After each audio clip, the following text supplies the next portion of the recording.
આવા એટલી રકમના જે શેર હોલ્ડર્સ છે તેઓ પણ ડિરેક્ટરની નિમણૂક કરી શકે છે. વધુમાં એવી પણ જોગવાઈ છે કે આવા નાના શેર હોલ્ડરની સંખ્યા જે તે કંપનીમાં ઓછામાં ઓછી 1000 હોવી જોઈએ. હવે જો કોઈ કંપની ખૂબ જ નાના શેર બહાર પાડે છે, એટલે કે એની દાર્શનિક કિંમત, વાસ્તવિક કિંમત કેટલી હોય છે તો કે 20,000 હોય છે, તો આવા જે નાના શેર હોલ્ડરો છે તે પણ પોતાના ડિરેક્ટર્સની નિમણૂક કરી શકે છે. અને આવા ડિરેક્ટરની સંખ્યા કંપનીમાં કેટલી હોવી જોઈએ તો કે 1000, ઓછામાં ઓછી 1000 તો હોવી જ જોઈએ.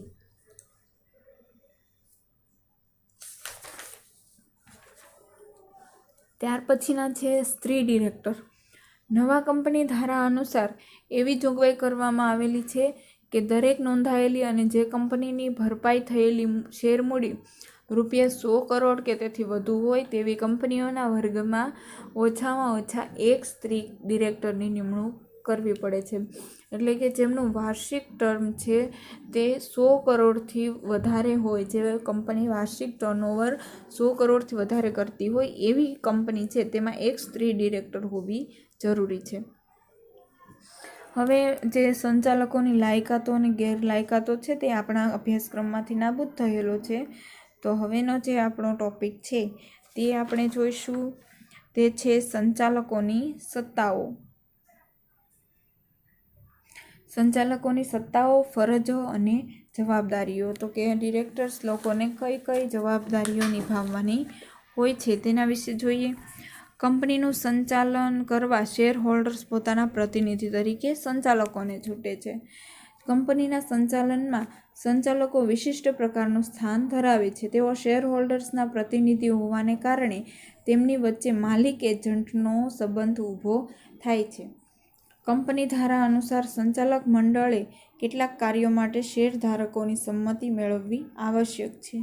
આમ શેરધારકો સર્વોપરી સત્તા ધરાવે છે. સંચાલક મંડળમાં પોતાના નિર્ણયો ઠરાવના સ્વરૂપે બહુમતીથી કરતા હોય છે. સંચાલકોની સંખ્યા મર્યાદિત હોવાથી સામાન્ય રીતે તેઓમાં વિવાદ ઊભો થતો નથી. આમ છતાં કેટલાક મૂળભૂત નિર્ણયો માટે સંચાલકોની સર્વસંમતિ જરૂર બને છે. હવે આમાંથી એક પ્રશ્ન નીકળે છે કે કંપની ધારા અનુસાર સર્વોપરી સત્તા કોણ છે? તો કે કંપનીમાં સર્વોપરી સ્થાને કોણ રહેલું છે? તો કે શેરધારકો જે છે તે જ કંપનીમાં સર્વોપરી સત્તા મેળવે છે. કંપની એક કૃત્રિમ વ્યક્તિ હોવાને કારણે કંપની ધારા અનુસાર તેની બધી જ સત્તાઓ પ્રાપ્ત થાય છે. આમ કંપનીને જે સત્તાઓ ભોગવવાની અને અધિકૃત હોય તે તમામ સત્તાઓ અને કાર્યો કરવા સંચાલક મંડળ હકદાર છે. સંચાલક મંડળને આ સત્તા 3 રીતે મળે છે. એક તો કંપની ધારા અન્વયે મળે છે, કંપનીના આવેદનપત્રો દ્વારા મળે છે અને કંપનીના નિયમનપત્રો દ્વારા મળે છે. સંચાલકોને કંપની ધારા અન્વયે મળતી સત્તાઓ તો કે તે કઈ કઈ છે? તો તેમાં છે કંપનીના શેર બહાર પાડવા અને તેની ફાળવણી કરવી, શેર હોલ્ડર્સ પાસે બાકી રહેલ શેરના નાણાંની માગણી કરવી. જો આ બધી છે તે ડિરેક્ટરના કરવાના કાર્યો છે કે ડિરેક્ટરને શું શું કરવાનું આવે છે. તો કે પહેલાં તો શેર બહાર પાડવા. તેમનું મુખ્ય કાર્ય શું છે? તો શેર બહાર પાડવા અને તેની ફાળવણી કરવી. અને શેર હોલ્ડર્સ પાસે જે બાકીની રકમ હોય, એટલે કે શેર જે બહાર પાડેલા હોય નાની નાની રકમના, તેની નાણાંની માગણી કરવી. જામીનગીરી પુનઃ ખરીદી અધિકૃત કરવી. ભારતમાં કે ભારત બહાર ડિબેન્ચર્સ સહિત જામીનગીરીઓ બહાર પાડવી.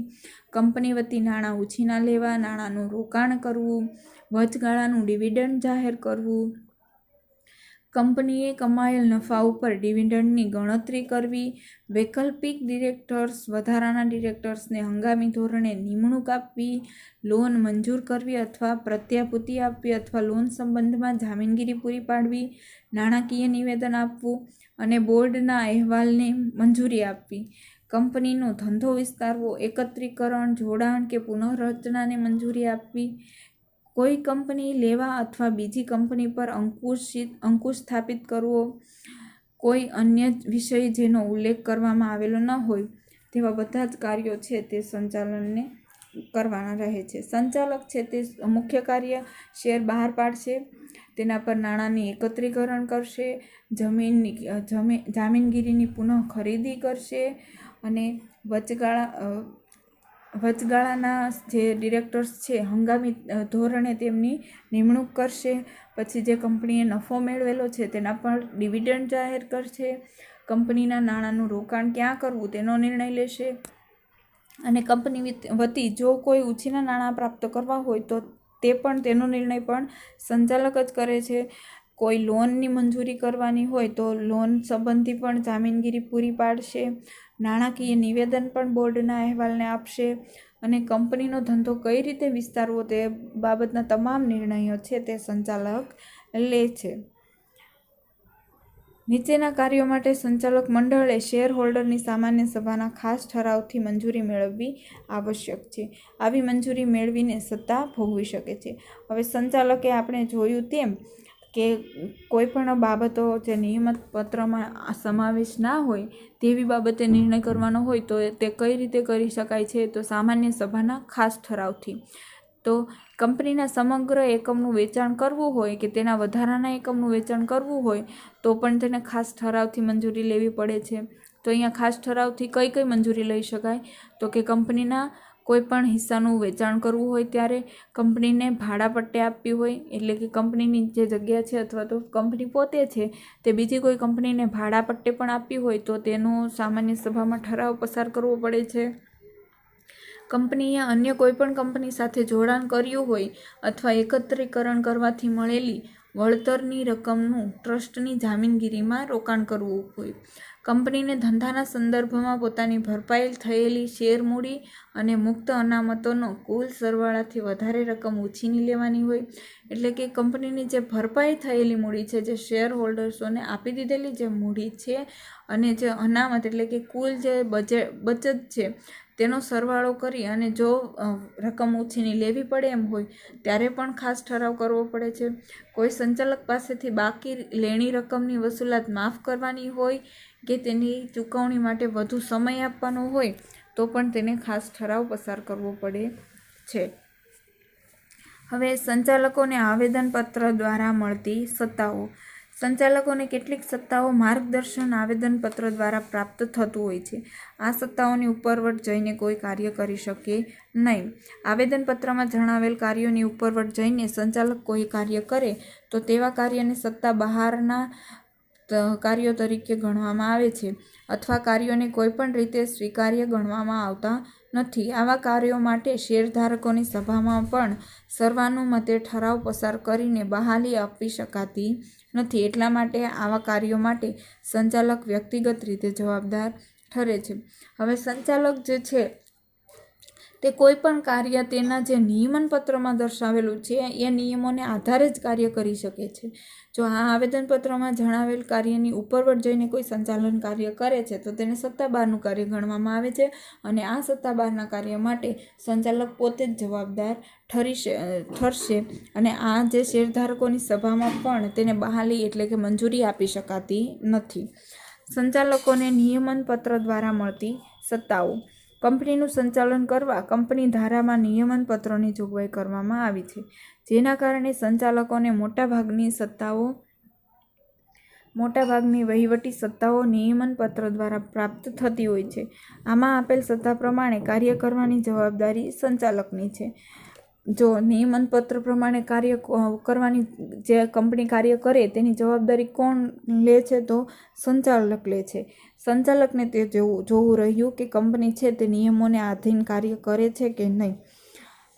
જો તે પરંતુ નિયમન પત્રની ઉપરવટ જઈને કાર્યો કરે તો તે બહારના કાર્યો ગણાય છે. સત્તા બહારના કરેલા કાર્યો માટે સંચાલક વ્યક્તિગત રીતે જવાબદાર ઠરે છે. જોકે સંચાલકોએ કરેલા ઉપરવટ કાર્યોને પાછળથી ઠરાવ દ્વારા બહાલી આપીને સંચાલકોને આ પ્રકારની જવાબદારીમાંથી મુક્ત કરી શકાય છે. જો કોઈ જરૂરી એવું કામ હોય કે જે ઉપરવટ થઈને નિયમોને આધીન રહ્યા વિના તે કાર્ય કરવું જ પડે તો સામાન્ય સભામાં ઠરાવ અનુસાર સંચાલકના કાર્યને મંજૂરી આપી શકાય છે અને સંચાલક છે તે પોતાની જવાબદારીમાંથી મુક્ત બની શકે છે. ત્યાર પછીનો ટોપિક છે સંચાલકોની ફરજો અને જવાબદારીઓ. તો તે આપણા અભ્યાસક્રમમાંથી નાબૂદ થયેલી છે, એટલે આપણે તેમને જોઈશું નહીં. હવેનું જે છે તે છે મેનેજિંગ ડિરેક્ટર અંગે કંપની ધારાની જોગવાઈઓ. હવે આપણે ટોપિક જોવાનો છે મેનેજિંગ ડિરેક્ટર અંગે કંપની ધારાની કઈ જોગવાઈઓ છે તેના વિશે જોઈશું. કંપની ધારા અનુસાર કંપની સંચાલનની તમામ સત્તાઓ સંચાલક મંડળમાં સ્થાપિત થયેલ છે. સંચાલક મંડળ કંપનીમાં દરરોજ આવી શકે નહીં. તેઓ જુદા જુદા શહેરોમાં રહેતા હોવાથી રોજબરોજના પ્રશ્નો તરફ ધ્યાન આપી શકે નહીં. રોજબરોજના કામોના નિકાલ માટે અને સંચાલન માટે મેનેજિંગ ડિરેક્ટર અથવા મેનેજર હોઈ શકે. આમ મેનેજિંગ ડિરેક્ટર કંપનીનો રોજબરોજનો વહીવટ સંભાળે છે. તેનું કામ સંચાલક મંડળે નક્કી કરેલ નીતિઓને અમલ કરવાનો હોય છે. કંપની ધારા મુજબ મેનેજિંગ ડિરેક્ટર ચાવીરૂપ સંચાલકીય વ્યક્તિનું પૂર્ણ સમયના કર્મચારી તરીકે ઓળખાય છે, જે કંપની ધારાની નીચે પ્રમાણે જોગવાઈઓ છે. હવે મેનેજિંગ ડિરેક્ટર અંગે કંપની ધારાની શું જોગવાઈઓ છે? તો જે આખું સંચાલક મંડળ છે તે કંઈ કંપનીમાં રોજ આવીને વહીવટ કરી શકતી નથી. તેથી કંપનીમાં કોની નિમણૂક કરવામાં આવે છે? એમડીની નિમણૂક કરવામાં આવે છે. મેનેજિંગ ડિરેક્ટરની નિમણૂક કરવામાં આવે છે, જે કંપનીનો રોજનો વહીવટ સંભાળે છે. તો આ અંગેની તેમની ધારાની જોગવાઈઓ શું છે? તો પહેલી, મેનેજિંગ ડિરેક્ટરની નિમણૂક કંપનીના નિયમન પત્ર અનુસાર કરી શકાય છે અથવા બોર્ડ ઓફ ડિરેક્ટરની સભામાં કરી શકાય છે, કંપની સાથે સમજૂતીથી કરી શકાય છે, કંપનીની સામાન્ય સભામાં કરી શકાય છે. તો મેનેજિંગ ડિરેક્ટરની નિમણૂક ક્યાં કરી શકાય છે? તો કે ભાઈ પહેલું તો તેના નિયમ પત્રને આધારે કરી શકાય. પછી બોર્ડ ઓફ ડિરેક્ટરની સભા જ્યારે ચાલતી હોય તેમાં જ થાય છે. અને સંપૂર્ણ કંપનીની સમજૂતીથી બધાની સર્વસંમતિથી તેની નિમણૂક થાય છે.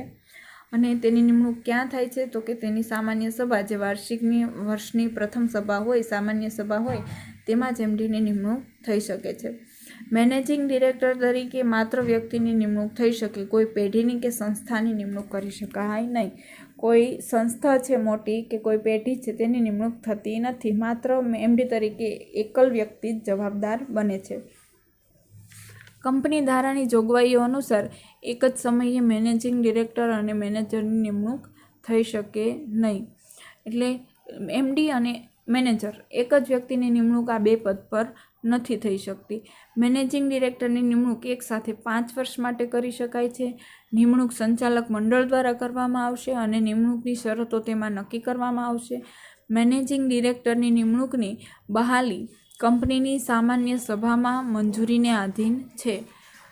મેનેજિંગ ડિરેક્ટરની નિમણૂક મુદતના અંગે અગાઉથી કોઈ પુનઃ નિમણૂક કરી શકાશે નહીં. તેમની મુદત છે તેમાં કોઈ ફેરફાર થતો નથી, 5 વર્ષ માટે જ રહેશે. તે અગાઉ જો કોઈને નિમણૂક કરવી હોય તો તેની નિમણૂક આપી શકાતી નથી. જણાવેલ શરતોથી અસંગત નિમણૂક કરવામાં આવે તો કેન્દ્ર સરકારની મંજૂરી લેવી પડે છે. મેનેજિંગ ડિરેક્ટરની નિમણૂક થયાના 60 દિવસમાં કંપની રજિસ્ટ્રારને જણાવવું પડે છે. મેનેજિંગ ડિરેક્ટર વધુમાં વધુ 2 કંપનીમાં ડિરેક્ટર તરીકે કાર્ય કરી શકે છે અથવા કાર્ય કરવા માટે ઠરાવ પસાર કરવો જરૂરી છે. જો એમડી છે તેને 2 કંપનીમાં કાર્ય કરવું હોય તો તેના માટે તેની સામાન્ય સભામાં કાર્ય ઠરાવ પસાર કરવો પડે છે. હવે મેનેજિંગ ડિરેક્ટરની લાયકાતો અને ગેરલાયકાતો કઈ છે તેના વિશે આપણે જોઈશું.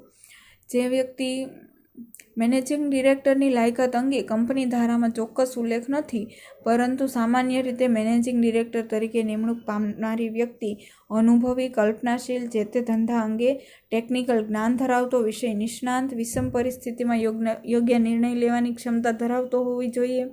કંપની ધારામાં તેની ગેરલાયકાતો નીચે મુજબ છે. જે વ્યક્તિની નિમણૂક મેનેજિંગ ડિરેક્ટર તરીકે થવાની હોય તેની ઉંમર 21 વર્ષથી નીચે અને 70 વર્ષથી વધુ ન હોવી જોઈએ.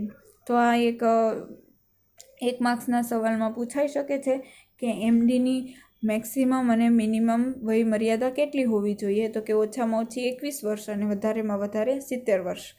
તે વ્યક્તિ નાદાર ઠરાયેલી હોવી ન જોઈએ, એટલે કે દેવા નીચે દબાયેલી ન હોવી જોઈએ. નિમણૂક પામનાર વ્યક્તિએ પોતાના લેણદારોને નાણાં ચૂકવેલ ન હોય તો તે નિમણૂક માટે ગેરલાયક ઠરે છે. ભારતમાં પ્રવર્તમાન જુદા જુદા કાયદા હેઠળ કોઈપણ કાયદા અન્વયે આવી વ્યક્તિને અદાલતે ગુનેગાર ઠેરવી હોય અને 6 માસથી વધુ સમય માટે સજા કરેલ હોય તો તે નિમણૂક માટે ગેરલાયક ઠરે છે. હાલનો જે કાયદો છે સેબીનો, તેના પ્રમાણે જો કોઈ વ્યક્તિ ગુનેગાર હોય અથવા તો તેણે 6 માસથી વધારે સજા મેળવી હોય તો તે પણ નિમણૂકને પાત્ર બનતી નથી. હવે તેમને મહેનતાણું કેટલું ચૂકવવામાં આવે છે? પૂર્ણ સમયના મેનેજિંગ ડિરેક્ટરને મહેનતાણું કંપનીની સામાન્ય સભાની મંજૂરી સિવાય કંપનીના ચોખ્ખા નફાના 5% સુધી આપી શકાય છે. ખંડ સમયના મેનેજિંગ ડિરેક્ટરને મહેનતાણું કંપનીની સામાન્ય સભાની મંજૂરી વિના ચોખ્ખા નફાના 1% કરતાં વધુ આપી શકાય નહીં. મેનેજિંગ ડિરેક્ટરને ચૂકવવાપાત્ર મહેનતાણું કંપની ધારાની જોગવાઈઓ અનુસાર અથવા નિયમન પત્ર અનુસાર અથવા કંપનીના ઠરાવ અનુસાર નક્કી કરવામાં આવે છે. જ્યારે કંપની ધારા મુજબ કંપનીએ કોઈ ધારાધોરણોનું પાલન કર્યું ન હોય ત્યારે જો પુનઃ તૈયાર કરેલ નાણાકીય હિસાબો મુજબ જો મેનેજિંગ ડિરેક્ટરને વધુ નાણાં ચૂકવેલ હોય તો તે વધારાની રકમ વસૂલ કરી શકાય છે. મેનેજિંગ ડિરેક્ટરને પદ ગુમાવવા બદલ વળતરની ચૂકવણી કરી શકાય છે. આ પ્રકારનું વળતર અન્ય સંચાલકને ચૂકવી શકાય નહીં. પણ કંપની ફડચામાં જાય, મેનેજિંગ ડિરેક્ટર રાજીનામું આપે, વિશ્વાસઘાત કરે, બેદરકારી કરે, પોતાના હોદ્દાનો અંત લાવવા પ્રત્યક્ષ પરોક્ષ રીતે ભાગ લીધો હોય તો આવું વળતર ચૂકવવામાં આવતું નથી. જો પૂર્ણ સમયના ડિરેક્ટર છે તેને કેટલું નાણાકીય વળતર આપી શકાય તો કે કંપનીના કુલ નફામાંથી 5% સુધીનું. પછી જે ખંડ સમયના છે તેમાંથી કુલ નફાનું 1% કરતાં વધારે આપી શકાતું નથી. અને મેનેજિંગ ડિરેક્ટર છે તેને કઈ રીતનું મહેનતાણું આપવામાં આવે છે તો કંપનીના નિયમન પત્ર અનુસાર જે ઠરાવમાં જેટલું નક્કી થયેલું હોય તેટલું જ મેનેજિંગ ડિરેક્ટરને આપી શકાય છે. હવે જો મેનેજિંગ ડિરેક્ટરનો પદ ગુમાવવા બદલ વળતરની ચૂકવણી પણ કરી શકાય છે. જો મેનેજિંગ ડિરેક્ટરને અધવચ્ચે જ કાઢી નાખવામાં આવે તો આ પ્રકારનું વળતર છે તે આપવું પડે છે. તેવું વળતર મેનેજિંગ ડિરેક્ટરને જ આપવું પડે છે. બીજા અન્ય પ્રકારના જે ડિરેક્ટરો છે તેને આપવામાં આવતું નથી. અને જો મેનેજિંગ ડિરેક્ટરે કોઈ વિશ્વાસઘાત કર્યો હોય, કંપનીમાં કોઈ બેદરકારી કરી હોય કે પોતે જ પોતાનો હોદ્દાનો અંત લાવ્યો હોય તો વળતર ચૂકવવું જરૂરી બનતું નથી. હવે મેનેજિંગ ડિરેક્ટરની સત્તાઓ અને ફરજો. કંપની સંચાલનમાં મેનેજિંગ ડિરેક્ટરનો હોદ્દો સર્વોચ્ચ છે, જેના કારણે તે સંચાલનમાં વિશિષ્ટ દરજ્જો પ્રાપ્ત કરે છે. મેનેજિંગ ડિરેક્ટર કંપની સંબંધી વ્યાપક સત્તાઓ આવેદનપત્ર, નિયમનપત્ર, સામાન્ય સભામાં ઠરાવ, સંચાલક મંડળની સભાના ઠરાવ દ્વારા નક્કી થાય છે. તેમનો હોદ્દો છે તે કંપનીમાં આપણે જાણીએ છીએ કે એમડી છે તે જ વહીવટ કરે છે. જે સંચાલક મંડળ છે તે કંઈ રોજનું ત્યાં વહીવટ કરવા આવતા નથી, પરંતુ એ સંચાલક મંડળ કોની નિમણૂક કરે છે તો મેનેજિંગ ડિરેક્ટરની. તેના કારણે મેનેજિંગ ડિરેક્ટરનો હોદ્દો છે તે કંપનીમાં સર્વોચ્ચ હોય છે. મેનેજિંગ ડિરેક્ટર પોતાની સત્તાઓનો ઉપયોગ સંચાલક મંડળની દેખરેખ, દોરવણી અને અંકુશ હેઠળ કરે છે. એમડી છે તેમણે પણ સંચાલક મંડળ એટલે કે બોર્ડ ઓફ ડિરેક્ટર્સ છે તેના નીતિ નિયમોને આધીન રહીને કાર્ય કરવું પડે છે. આમ સંચાલક મંડળે આપેલી સત્તા વિના મેનેજિંગ ડિરેક્ટર કંપનીમાં કોઈ પણ દસ્તાવેજ ઉપર સહી કરી શકશે નહીં. બોર્ડ ઓફ ડિરેક્ટર્સ છે તે મંજૂરી આપે ત્યારે જ તે કોઈ પણ સત્તા પર નિર્ણય લઈ શકે છે અને તેમાં પોતાની સહી કરી શકે છે. મેનેજિંગ ડિરેક્ટરની ફરજો. તો મેનેજિંગ ડિરેક્ટર પણ ડિરેક્ટર જ કહેવાય, માટે તેમાં જે ફરજો છે તે જ ફરજો મેનેજિંગ ડિરેક્ટરને લાગુ પડે છે. બીજું છે મેનેજિંગ ડિરેક્ટર અને ડિરેક્ટર વચ્ચેનો તફાવત. તો તેની નિમણૂકમાં શું તફાવત છે? મેનેજિંગ ડિરેક્ટરની નિમણૂક બોર્ડ ઓફ ડિરેક્ટર્સ કરે છે અને નિમણૂકની શરતો નક્કી કરે છે. અને ડિરેક્ટરની નિમણૂક કંપનીની વાર્ષિક સામાન્ય સભામાં થાય છે. નિમણૂકની શરતો હોતી નથી. મેનેજિંગ ડિરેક્ટર અને ડિરેક્ટરમાં શું ફરક છે તેની નિમણૂકને લઈને? તો કે મેનેજિંગ ડિરેક્ટરની નિમણૂક બોર્ડ ઓફ ડિરેક્ટર્સ કરે છે અને તેમાં પણ તેમની શરતો નક્કી કરાયેલી હોય છે. જ્યારે ડિરેક્ટરની નિમણૂક છે તે કંપનીની વાર્ષિક સામાન્ય સભામાં થાય છે, એટલે કે શેર હોલ્ડરો વચ્ચે થાય છે અને તેમાં કોઈ શરતો હોતી નથી. મેનેજિંગ ડિરેક્ટરની મુદત 5 વર્ષની હોય છે અને ડિરેક્ટરે દર વર્ષે નિવૃત્ત થવું પડે છે. મેનેજિંગ ડિરેક્ટર એ ડિરેક્ટરમાંના જ એક છે જે રોજબરોજનો વહીવટ સંભાળે છે અને જે ડિરેક્ટર છે તે ડિરેક્ટર શેરહોલ્ડરોએ ચૂંટી કાઢેલા પ્રતિનિધિ છે જે કંપનીનો વહીવટ કરે છે. ફરજિયાતપણું. મેનેજિંગ ડિરેક્ટરની નિમણૂક ફરજિયાત નથી, જ્યારે ડિરેક્ટરની નિમણૂક ફરજિયાત છે. કામગીરી. મેનેજિંગ ડિરેક્ટરની રોજબરોજની કામગીરી સંભાળે છે અને બોર્ડ ઓફ ડિરેક્ટર નક્કી કરેલ નીતિઓનો અમલ કરે છે. બોર્ડ અને ડિરેક્ટરમાં શું હોય છે? બોર્ડ ઓફ ડિરેક્ટર રોજબરોજની કામગીરી નથી સંભાળતું, પરંતુ વહીવટી નીતિ નક્કી કરે છે. મેનેજિંગ ડિરેક્ટર બોર્ડ ઓફ ડિરેક્ટરના નિયંત્રણ હેઠળ કામ કરે છે, જ્યારે બોર્ડ ઓફ ડિરેક્ટર્સ સ્વતંત્ર છે. જે ડિરેક્ટર છે તે સ્વતંત્ર છે, પરંતુ એમડીને બોર્ડ ઓફ ડિરેક્ટરના નીચે કામ કરવું પડે છે. વળતરમાં. મેનેજિંગ ડિરેક્ટરને પદ ગુમાવવા બદલ વળતર મેળવવાનો હક છે, જ્યારે ડિરેક્ટરને આવો કોઈ હક નથી. હવે સંખ્યા કેટલી હોવી જોઈએ? તો મેનેજિંગ ડિરેક્ટર વધુમાં વધુ 2 કંપનીમાં કામગીરી કરી શકે છે અને ડિરેક્ટર છે તે વધુમાં વધુ 20 કંપનીમાં કામ કરી શકે છે. અને એક કંપનીમાં સામાન્ય રીતે એક જ મેનેજિંગ ડિરેક્ટર હોય છે, જ્યારે જાહેર કંપનીમાં ઓછામાં ઓછા 3 અને ખાનગી કંપનીમાં ઓછામાં ઓછા 2 ડિરેક્ટર્સ હોય છે. નિવૃત્તિ. મેનેજિંગ ડિરેક્ટર 5 વર્ષ પછી નિવૃત્ત થાય છે, તે પુનઃ નિમણૂકને પાત્ર છે. હવે આ ડિરેક્ટર્સ છે તે કુલ ડિરેક્ટરના 2/3 ભાગના ડિરેક્ટરમાંથી 1/3 ડિરેક્ટર દર વર્ષે ક્રમવાર નિવૃત્ત થતા હોય છે, જોકે તેમની પુનઃ નિયુક્તિ શક્ય નથી. જે ડિરેક્ટર હોય છે જે શેર હોલ્ડરો દ્વારા ચૂંટાયેલા હોય છે તેની પુનઃ નિયુક્તિ શક્ય નથી, જ્યારે એમડી છે તે પુનઃ નિમણૂકને પાત્ર બને છે. બીજી વાર પણ તે સત્તા ઉપર આવી શકે છે અને ત્રીજી વાર પણ તે કંપનીના ખાસ ઠરાવથી નિમાઈ શકે છે. તો આ હતા ડિરેક્ટર અને મેનેજિંગ ડિરેક્ટર વચ્ચેના તફાવતો. અહીંયા આપણું આ પ્રકરણ પૂરું થાય છે. ફરી મળીશું એક નવા વિડીયો સાથે. નમસ્કાર.